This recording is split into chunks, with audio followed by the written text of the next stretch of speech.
Good morning, my dear friends. My name is Hanika. Today we're going to read Mr. Muddle by Roger Hargreaves.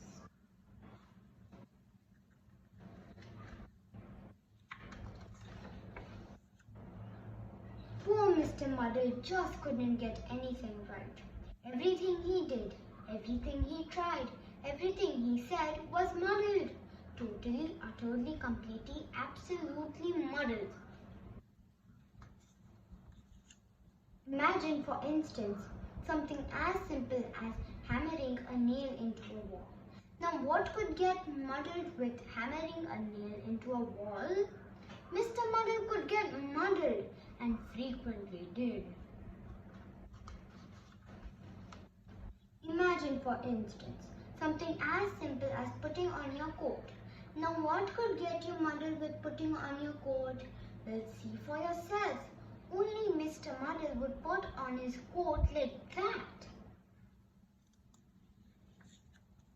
Imagine, for instance, something as simple as going for a walk. Now, what could get muddled about going for a walk? Well, when your legs start walking one way and you start walking the other. That's very muddly sort of walk. Poor Mr. Muddle, walking one way and going another. Now, you'd probably like to know where Mr. Muddle lives. In a house by the sea near a place called Seatown. Mr. Muddle's house was supposed to be in the country, but Mr. Muddle, who built the house himself, had got the place muddled up. Of course, and you can tell that Mr. Muddle had built the house himself, can't you? This story starts one afternoon when Mr. Muddle was having breakfast. Yes, we know you don't have breakfast in the afternoon, but you do if you get your meal times muddled up. Mr. Muddle was having bread and butter and jam and a cup of tea with milk and sugar.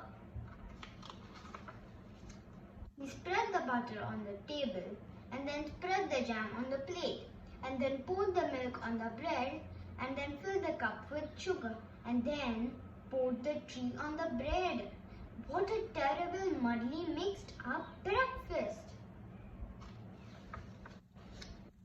That afternoon, after breakfast, he went for a walk down the beach near his house in order to work up an appetite for supper. He met an old fisherman called George, whom he knew quite well. "Good afternoon, Mr. Muddle," said George.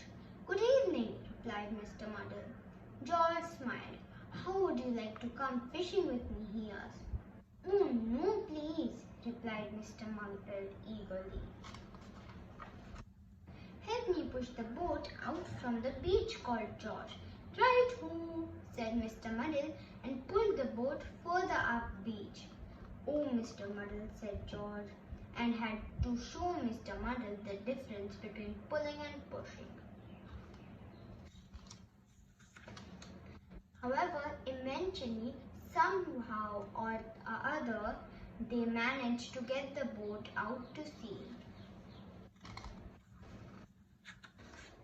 "Now let's fish," said George, dropping a fish lying over the side of the boat. "Right-ho," said Mr. Muddle and dropped himself over the side of the boat. Splash! "Oh, Mr. Muddle," said George again. It wasn't any good and they didn't catch any fish, and so they decided to go home before it became dark. "Help me pull the boat up onto the beach," called John. "Right-ho," said Mr. Muddle and pushed the boat back into the water. George was just about to say, "Oh, Mr. Muddle," again, when he had an idea. He smiled to himself. "Help me push the boat out to sea and out into the sea again," George called. "Right-ho," said Mr. Muddle and pulled the boat up to the beach. "Well done, Mr. Muddle," said George. Or Mr. Muddle smiled. a smile and went home. George smiled a smile and went to tell everybody. The following day in Seatown, Mr. Brick the Builder asked Mr. Muddle to hold his coat for him. "Right-ho," said Mr. Muddle and held his ladder for him, which is what Mr. Brick really wanted. "Well done, Mr. Muddle," smiled Mr. Brick, who had been talking to George. Mr. Muddle was very pleased. Then Mrs. Scrub at the laundry asked Mr. Muddle to pass her the soap. "Right-ho," said Mr. Muddle and passed her a clothespin, which was what Mrs. Scrub really wanted. "Well done, Mr. Muddle," smiled Mrs. Scrub, who had also been talking to George. Mr. Muddle was extremely pleased. Then Mr. Black, the coal man, asked Mr. Muddle to lift a sack of coal down from his lorry. "Right-ho," said Mr. Muddle and lifted a sack of coal up onto the lorry, which is what Mr. Black really had wanted all along. "Well done, Mr. Muddle," smiled Mr. Black. "George has talked to everybody." Mr. Muddle was delighted. In fact, Mr. Muddle was so delighted, he decided to go home and cook himself a large meal to celebrate. Roast turkey and peas and potatoes and gravy. He put the turkey in the cupboard to cook. He peeled the peas. He put the potatoes in the refrigerator to boil. And then, do you know what he did? He tried to slice the gravy. Oh, Mr. Muddle. Thank you.